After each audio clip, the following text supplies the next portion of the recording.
Juízes, capítulo 11. Acredito que todos tenham aberto suas Bíblias, então vamos ler. Jefté, o gileadita, era um guerreiro valente. Sua mãe era uma prostituta. Seu pai chamava-se Gileade. A mulher de Gileade também lhe deu filhos que, quando já estavam grandes, expulsaram Jefté, dizendo: você não vai receber nenhuma herança de nossa família, pois é filho de outra mulher. Então Jefté fugiu dos seus irmãos e se estabeleceu em Tobi. Ali, um bando de vazios uniu-se a ele e o seguiu. Algum tempo depois, quando os amonitas entraram em guerra contra Israel, os líderes de Gileade foram buscar Jefté em Tobi. Venha, disseram, seja nosso comandante para que possamos combater os amonitas. Disse-lhe Jefté: vocês não me odiavam e não me expulsaram da casa de meu pai? Por que me procuram agora quando estão em dificuldades? Apesar disso, agora estamos apelando para você, responderam os líderes de Gileade. Venha conosco combater os amonitas e você será o chefe de todos os que vivem em Gileade. Jefté respondeu: se vocês me levarem de volta para combater os amonitas e o Senhor os entregar a mim, serei o chefe de vocês? Os líderes de Gileade responderam: o Senhor é nossa testemunha, faremos conforme você diz. Assim, Jefté foi com os líderes de Gileade e o povo o fez chefe e comandante sobre todos. E ele repetiu perante o Senhor em Mispá todas as palavras que tinha dito. Jefté enviou mensageiros ao rei amonita com a seguinte pergunta: que é que tens contra nós para teres atacado a nossa terra? O rei dos amonitas respondeu aos mensageiros de Jefté: quando Israel veio do Egito, tomou as minhas terras, desde o Arnon até o Jaboque, até o Jordão. Agora devolvam-me essas terras pacificamente. Jefté mandou de novo mensageiros ao rei amonita. Vamos ao versículo 28 agora, logo embaixo aí, queridos. Versículo 28. Entretanto, o rei Amon não deu atenção à mensagem de Jefté. Então o Espírito do Senhor se apossou de Jefté. Este atravessou Gileade e Manassés, passou por Mispá de Gileade e daí avançou contra os amonitas. E Jefté fez esse voto ao Senhor: se entregares os amonitas nas minhas mãos, aquele que estiver saindo da porta da minha casa ao meu encontro, quando eu retornar da vitória sobre os amonitas, será do Senhor, e eu o oferecerei em holocausto. Então Jefté foi combater os amonitas e o Senhor os entregou nas suas mãos. Ele conquistou 20 cidades, desde Aroer até as vizinhanças de Minite, chegando a Abel-Queramim. Assim os amonitas foram subjugados pelos israelitas. Quando Jefté chegou à sua casa em Mispá, sua filha saiu ao seu encontro dançando ao som de tamborins, e ela era filha única. Ele não tinha outro filho ou filha. Quando a viu, rasgou suas vestes e gritou: ah, minha filha, estou angustiado e desesperado por sua causa, pois fiz ao Senhor um voto que não posso quebrar. Meu pai, respondeu ela, sua palavra foi dada ao Senhor. Faça comigo o que prometeu, agora que o Senhor o vingou dos seus inimigos, os amonitas. E prosseguiu: mas conceda-me 2 meses para vagar pelas colinas e chorar com as minhas amigas, porque jamais me casarei. Vá, disse ele, e deixou que ela fosse por 2 meses. Ela e suas amigas foram para as colinas e choraram, porque ela jamais se casaria. Passado os 2 meses, ela voltou ao seu pai e ele fez com ela o que tinha prometido no voto. Assim, ela nunca deixou de ser virgem. Daí vem o costume em Israel. Amém. Até aí, queridos. Vamos orar. Senhor, nós nesse momento pedimos iluminação do Teu Espírito Santo para essa palavra que é tão importante para as nossas vidas. Guia-me como instrumento em Tuas mãos. Eu preciso de Ti. Nós precisamos de Ti. Nós precisamos do Teu Espírito Santo nesse momento. Oramos assim, no nome de Jesus. Amém. Amém. Os irmãos podem se assentar. Queridos,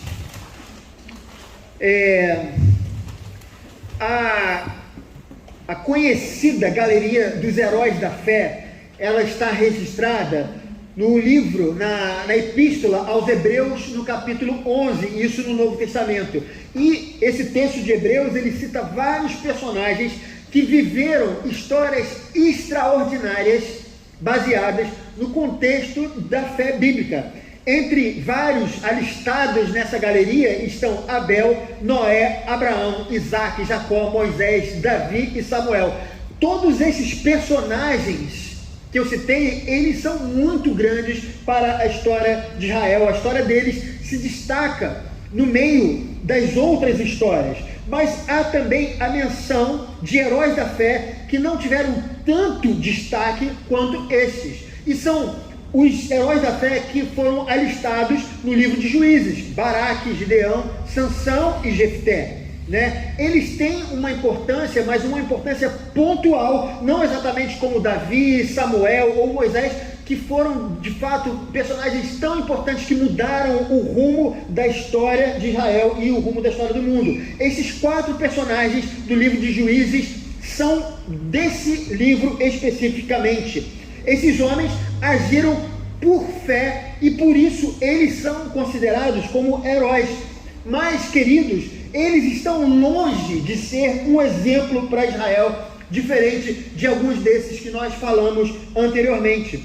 Um fato, irmãos, a ser destacado nas Escrituras é que a Bíblia não apresenta ninguém como super-herói ou como uma espécie de um ser humano mais elevado ou mais santificado do que outros. Nenhum personagem, por mais extraordinário que ele tenha sido na história bíblica, é apresentado como infalível ou perfeito. Por exemplo, irmãos, Moisés era um homem paciente e temente a Deus, mas quando era mais jovem, antes de começar aquele processo de libertação do povo de Israel, ele havia cometido um assassinato. Davi era um homem segundo o coração de Deus, mas o adultério e a morte de Urias foi uma mancha na sua vida. Jonas, ele foi comissionado por Deus para pregar aos ninivitas para que eles fossem salvos, mas Jonas não desejava que a mensagem salvasse aquelas pessoas. O único personagem perfeito de toda a Bíblia Sagrada é Jesus Cristo. E por isso a Bíblia nos fala que Jesus não tinha uma origem como a nossa, mas ele era o Filho de Deus, ele não tinha pecados e ele foi perfeito em suas obras. Mas todos os demais personagens bíblicos são descritos exatamente como eles eram e como nós somos, pessoas com virtudes, mas também pessoas com defeitos.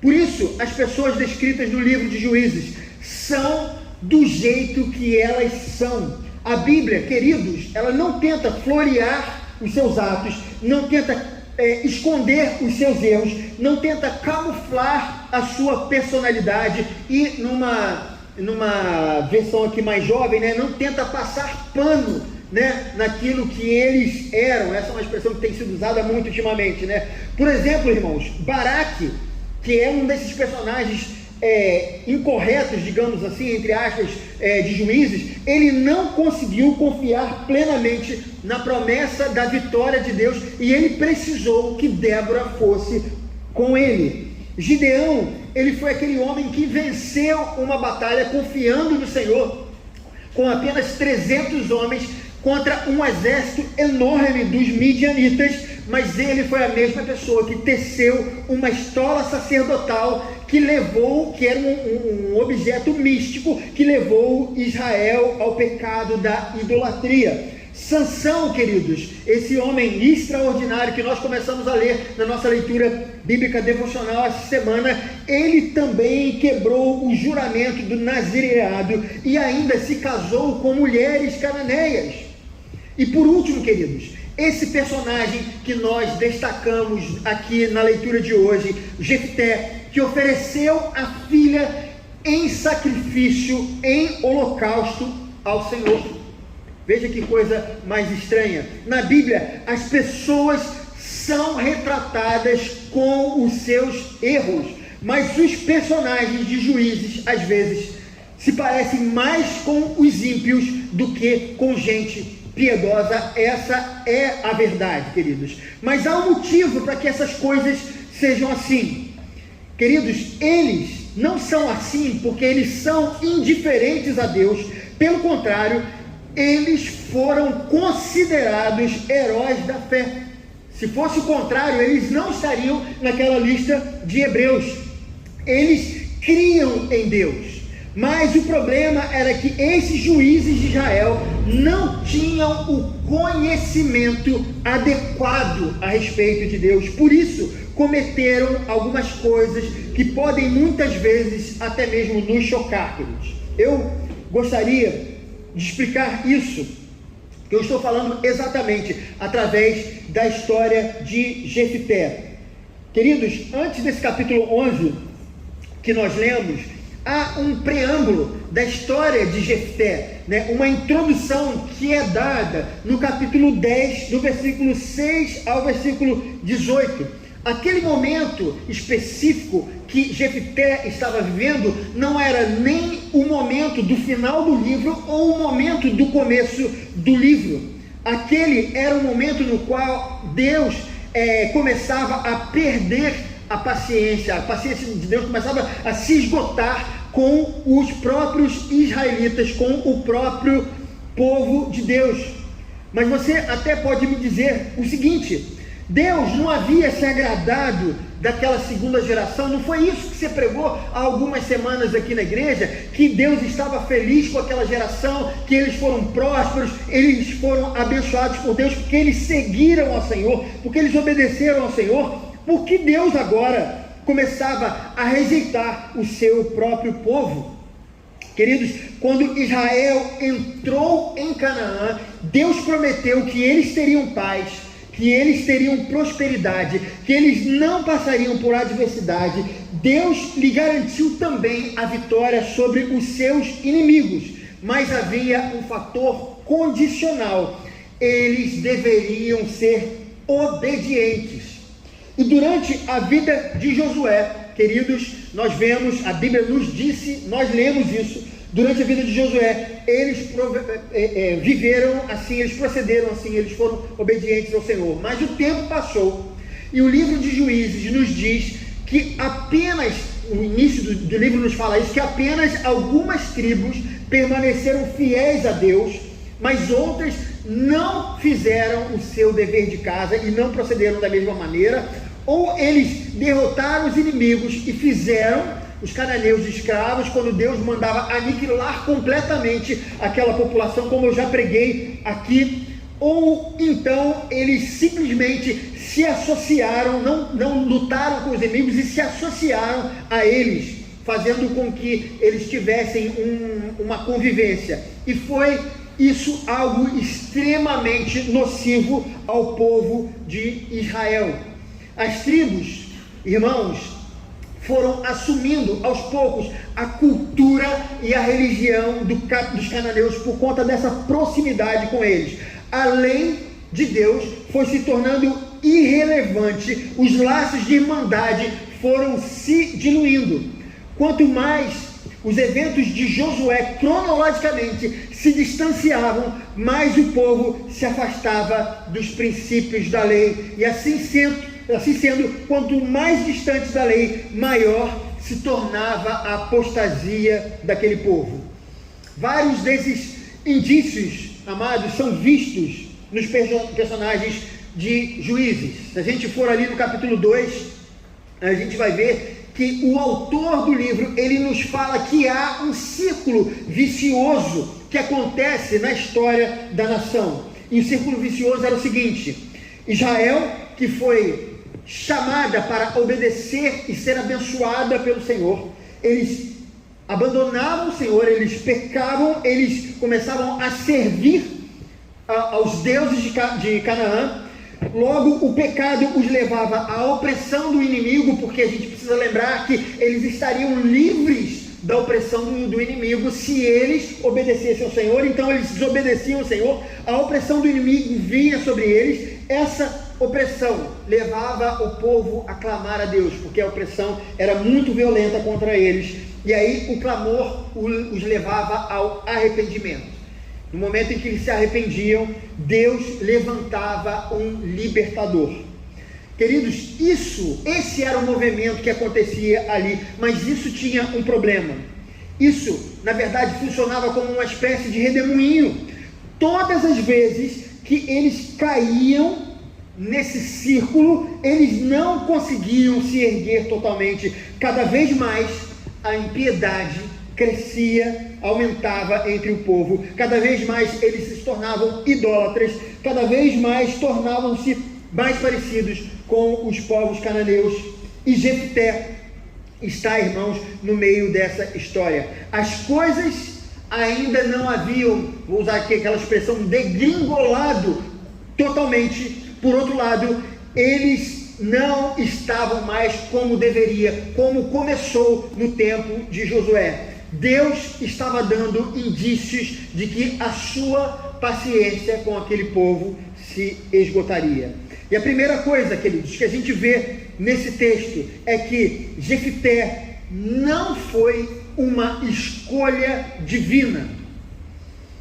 Antes de mais nada, irmãos, é importante a gente dizer, Deus, ele usou Jefté. Volto a dizer, ele foi um herói da fé, conforme Hebreus nos diz. Deus, na sua providência, ele decidiu usar esse homem para os seus fins. Mas o fato é que ele foi uma escolha dos gileadistas.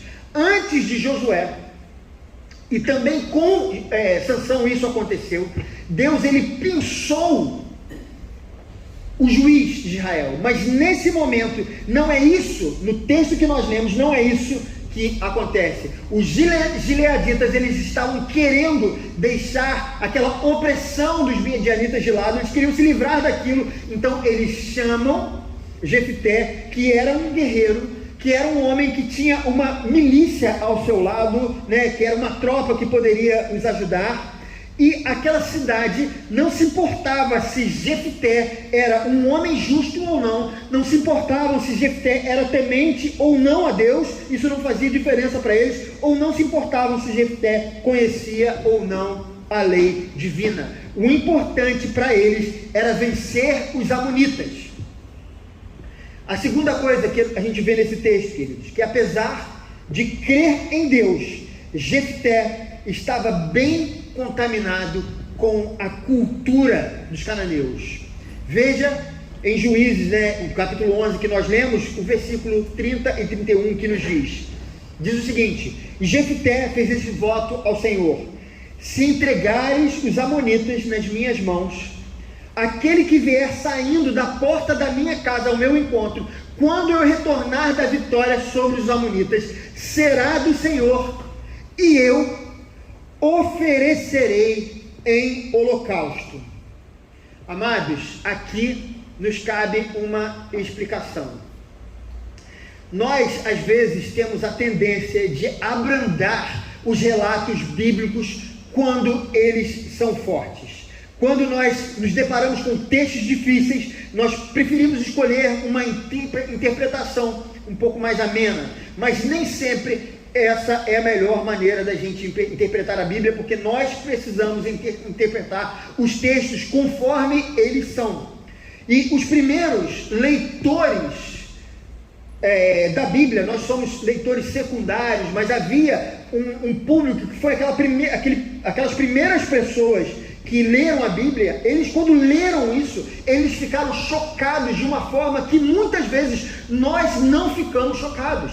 Isso porque há uma ordem cronológica que foi colocada na Bíblia, que informa aos seus leitores exatamente o que Deus queria da nação de Israel. E por isso, amados, nós temos feito esse trabalho tão importante aqui na igreja, da nossa leitura bíblica devocional, e por isso nós temos pregado livro após livro, começando de Gênesis e indo até o Apocalipse, porque é necessário entender. Você simplesmente não pode compreender a Bíblia se você lê um canto para lá, outro canto ali, e sai pulando. Essa semana nós falamos até na célula nós usamos uma expressão, né, Gessé? Você usou uma expressão que foi o quê? Bibliomancia, né? De ficar buscando textos aleatórios das Escrituras, né? Queridos, toda aquela ordem bíblica que há nas Escrituras, desde Adão, depois passando ali pela libertação do povo e a própria lei de Deus, há uma ordem lógica, e eles tinham em mente que o sacrifício humano era algo completamente proibido por Deus, porque eles, os leitores, eles viram que Deus já havia dado ordens expressas antes disso acontecer, que não poderiam ser oferecidas pessoas ou filhos aos deuses cananeus. As pessoas não deveriam, o povo de Israel não deveria cultuar como cultuavam os cananeus. Deuteronômio 12:31, Moisés diz ao povo: não adorem ao Senhor, ao seu Deus, como fazem essas nações, os cananeus, porque ao adorarem os seus deuses, elas fazem todo tipo de coisas repugnantes que o Senhor odeia, e preste atenção nisso, como queimar seus filhos e filhas no fogo em sacrifício aos seus deuses. Esses leitores, quando eles chegaram na história de Jefté, eles se lembravam que Deus havia impedido de Abraão sacrificar os seus filhos, o seu filho Isaque naquele monte, e também se lembravam desse texto. Queridos, essa é a ordem importante, e esse relato de Jefté de fato precisa nos chocar. Não pode ser algo normal, não pode ser simplesmente aceitarmos porque diz na Bíblia, mas a própria Bíblia vai explicando a Bíblia, e se nós não prestarmos atenção, muitas vezes nós vamos deixando conteúdos importantes e não vamos entendendo o que a Bíblia quer nos ensinar. Esse voto de Jefté, queridos, ele era feito por alguém que desconhecia plenamente a lei de Deus, alguém que estava contaminado pelo misticismo dos cananeus e achava que o Deus de Israel aceitaria aquele voto de entrega da sua própria filha, ou seja, de quem fosse no altar, que ele estaria aceitando aquilo com alegria. Quando aquele homem retornou vitorioso, irmãos, para o seu lar, ele viu a sua filha, então ele lamentou profundamente. Irmãos, eu abro um pequeno parênteses aqui, para dizer que há uma interpretação que não é das melhores interpretações. Eu falo isso com base em muita leitura que eu já fiz sobre isso, sobre esse texto, pesquisas na própria língua original e tantas outras coisas. Algumas pessoas dizem que, na verdade, esse sacrifício não foi um sacrifício humano, foi apenas um sacrifício da virgindade da menina, de que ela não se casaria, mas isso não se coaduna com aquilo que o texto fala, nem com as demais coisas que a Bíblia está falando. Jefté não tinha o conhecimento necessário de Deus, e por isso ele toma essa decisão de sacrificar a própria filha. Essa ideia que a Bíblia nos fala sobre a questão da virgindade mais ou menos seria como trazer para hoje, quando alguém que você conhece morre muito cedo antes de se casar, e a gente se lamenta por isso, porque a pessoa praticamente não viveu, e esse lamento que o pai de Jefté e ela também tiveram, foi exatamente esse lamento de alguém que morria tão cedo e nem sequer poderia realizar o sonho maior daquela cultura, que era estabelecer uma família, deixar descendência. Mas o que é mais chocante aqui, queridos, é que ele manteve a sua palavra, porque a lei exigia. Antes, Deuteronômio também dizia o seguinte no capítulo 23, 21, preste atenção nisso: se um de vocês fizer um voto ao Senhor, ao seu Deus, não demore a cumpri-lo, pois o Senhor, o seu Deus, certamente lhe pedirá contas, e você será culpado de pecado se não o cumprir. Vejam, amados, a incoerência de Jefté. Por um lado, ele oferecia a filha em holocausto, ele agia contra a lei. Por outro, agindo pela lei, ele se sentia na obrigação de cumprir o voto absurdo que havia feito. Queridos, Marcos capítulo 2, 27, num contexto em que os fariseus criticavam os discípulos de Jesus, que por causa da fome eles colheram espigas no sábado e comeram, né? Então eles tinham para os fariseus, a lei era mais importante do que a fome ou as pessoas que passavam necessidade, Jesus diz o seguinte: o sábado foi feito por causa do homem e não o homem por causa do sábado. A lei, amados, só existe porque Deus quis mostrar o seu amor ao mundo através de Jesus Cristo. A lei não existe por si só, não existe porque Deus cultua a lei e quer que nós cultuemos a lei, mas a lei nos aponta Jesus Cristo e Ele nos deu para a nossa salvação. Paulo nos diz em Romanos 10:4, porque o fim da lei é Cristo para a justificação de todo o que crê. A lei, queridos, nos foi dada porque Deus amou o mundo de tal maneira que deu o seu Filho unigênito. Não dá para interpretar que Jefité tenha feito algo normal, que essa fosse a vontade de Deus naquele momento, ou que Deus estava mais interessado na quebra de um voto do que na vida daquela jovem. É aqui, irmãos, que o livro de Juízes vem nos mostrar que a falta do conhecimento de Deus estava levando o povo à destruição. Conforme alguns séculos depois, o próprio profeta Oséias disse no capítulo 4, versículo 6, o meu povo foi destruído porque lhe faltou o conhecimento. Queridos, eu gostaria de fazer algumas aplicações importantes desse texto. Israel foi o povo eleito, a nação sacerdotal. Deus escolheu os descendentes de Abraão para se revelar à humanidade. Mas nesse trecho das Escrituras, eles decidiram seguir pelo caminho da idolatria. E a primeira aplicação: não adianta a gente se considerar povo de Deus se não vive, obedece e se submete à palavra de Deus.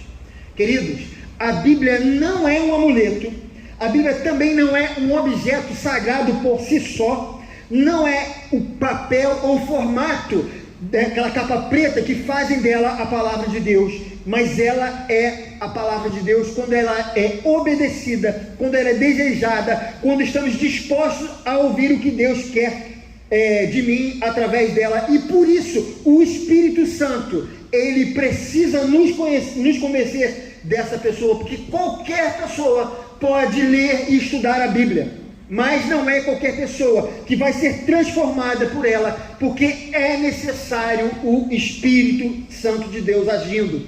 O que precisamos fazer é reconhecer a sua autoridade, reconhecer a nossa necessidade dela, e a gente precisa se esforçar para estar o mais próximo possível das Escrituras Sagradas.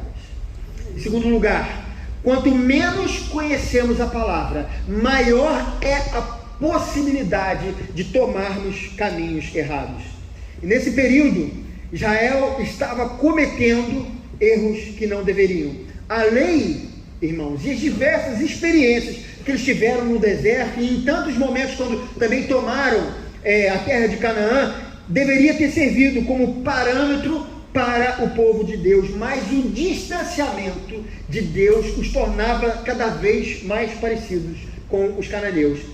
Dessa mesma forma, o distanciamento de Deus nos torna mais parecidos com o mundo. Eu não estou dizendo, queridos, que você tenha que viver numa bolha. Eu não estou dizendo que você não possa participar da cultura, que você não pode ver filmes, séries, ouvir música, participar da política, ou estudar na escola, faculdade, seja lá o que for. Nós fomos chamados para viver no mundo, porém, nós não somos do mundo. O conhecimento de Deus e de sua palavra nos dará o discernimento necessário para saber o que nós podemos e o que nós não podemos fazer, ou de que forma nós devemos viver. Assim como Israel, a falta de parâmetros nos levará a cometer vários pecados diante de Deus, e pecados tão absurdos quanto esse que Jefité estava cometendo pela falta de conhecimento. Quando não temos o conhecimento das Escrituras, não temos subsídios para discernir a boa, agradável e perfeita vontade de Deus. E em último lugar, queridos, você pode estar sendo usado por Deus sem que necessariamente esteja dentro de sua vontade. Isso aqui eu explico, porque às vezes isso nos deixa um pouco confusos. Na oração do Pai Nosso, Jesus disse o seguinte, Mateus 6, versículo 10: seja feita a tua vontade, assim na terra como no céu. Isso significa, queridos, que nem sempre vamos permitir que a vontade de Deus seja feita nas nossas vidas. Às vezes, por conta da nossa condição pecaminosa, outras vezes porque não estamos interessados em fazer o que Deus nos pede, ou então porque não conhecemos a palavra de Deus. Esse foi o caso de Jefté. Não dá para dizer, queridos, que ele estava fazendo a vontade de Deus somente porque cumpria o voto exigido pela lei. O conhecimento parcial da lei o fez se desviar do verdadeiro propósito da lei. Mesmo assim, Deus, o soberano, que tem todas as coisas sob o seu controle, usou Jefté para os seus próprios propósitos fossem cumpridos. Lembrem-se que a Bíblia não é a história de um povo, não é a saga de um povo, mas é a história de como Deus salvou a humanidade dos seus pecados. E ainda que Jefté estivesse tomando decisões equivocadas fora da vontade de Deus, ainda assim, pela misericórdia de Deus, Deus estava conduzindo aquele homem, estava fazendo com que a sua vontade fosse feita, mesmo com os erros de Jefté e daquelas pessoas que viviam no tempo de Juízes. Na nossa vida, irmãos, os erros, os pecados, a indiferença à vontade divina podem, pela providência de Deus, estar incluídas nos propósitos divinos, mas biblicamente não é isso que Deus deseja. Deus, por exemplo, incluiu Salomão, que era o filho do pecado de Davi, na linhagem da sucessão, mas não dá para dizer que isso era o que Deus queria prioritariamente. O pecado de Davi interrompeu o fluxo de bênçãos que o acompanhava desde sua juventude. Davi, ele foi perdoado por Deus, não deixou de ser um homem segundo o coração de Deus. Deus continuou a agir através dele, mas o rei Davi acabou experimentando consequências de seus erros no meio de sua família. Como disse Samuel a Saul, eis que o obedecer é melhor do que sacrificar. Amados, isso é algo importante. Não é porque muitas vezes nós vemos Deus atuando na nossa vida, que todas as coisas estejam acontecendo corretamente como Deus quer. Nós precisamos abrir os nossos olhos.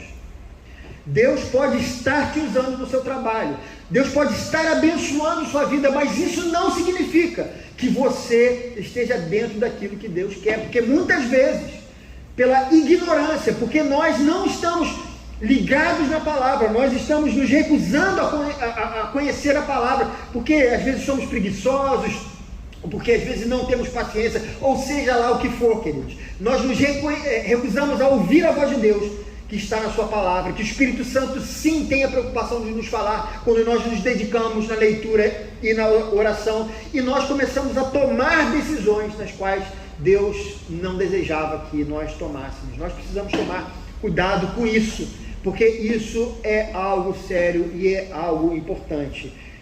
As coisas podem estar acontecendo na sua vida, mas você precisa refletir se você tem trilhado o caminho que o Senhor escolheu para você. E eu concluo esse sermão dizendo, queridos, Paulo, em Colossenses capítulo 2, versículo 2 e 3, nos diz o seguinte: esforço-me para que eles sejam fortalecidos em seus corações, estejam unidos com amor e alcancem toda a riqueza do pleno entendimento, a fim de conhecerem plenamente o mistério de Deus, a saber, Cristo. Depois ele fala o seguinte: nele estão escondidos todos os tesouros da sabedoria e do conhecimento.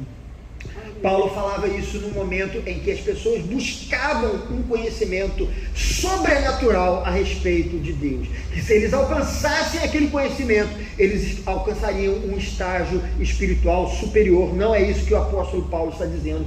O conhecimento que nós precisamos está em Jesus Cristo, que nos foi revelado nas Escrituras. É ali, essa é a fonte que nós precisamos buscar.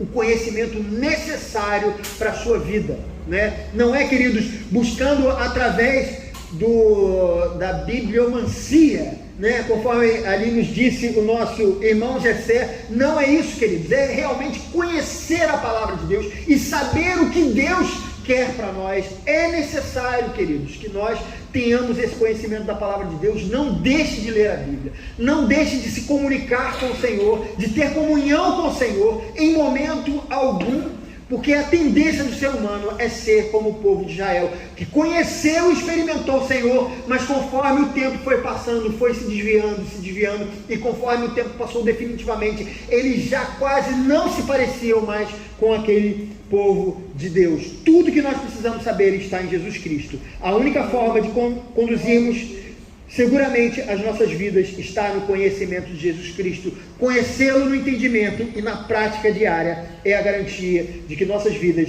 serão conduzidas em segurança para sempre. Amém. Que Deus abençoe essa palavra. Que o Senhor possa nos encher da graça e do conhecimento de Jesus Cristo, e que nós possamos viver uma vida plena no conhecimento dele. Porque se você viver assim, ainda que as lutas, as dificuldades, os desertos venham para você, sobre você, você vai continuar firme no Senhor, inabalável, porque você vai conhecer em quem você tem crido, e ele tem sido poderoso para guardar o seu tesouro até o dia final. Que Deus abençoe a sua vida nesse momento. Eu vou convidar você para ficar de pé, nós vamos orar.